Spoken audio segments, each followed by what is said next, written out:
Pada 24 Januari 2004, Taiwan terkejut. Seekor paus sperma jantan sepanjang 17 meter ditemui.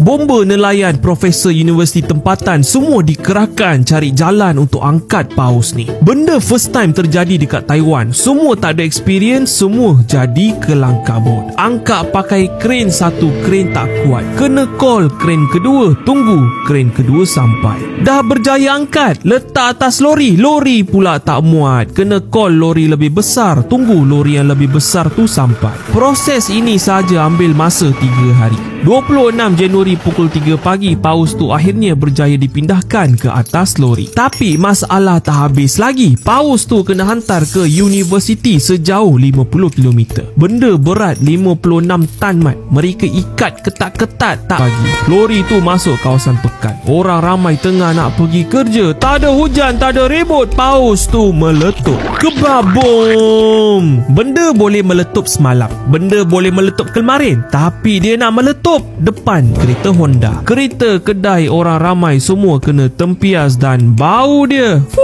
Syahdu. Paus tu meletup sebab dalam badan dia penuh gas reput. Jadi mereka tukar plan, mereka dirikan kemah dekat dengan kawasan letupan tu dan autopsi dibuat di situ selama 10 hari. Rangka paus tu sekarang dipamerkan dekat Universiti Cengkung.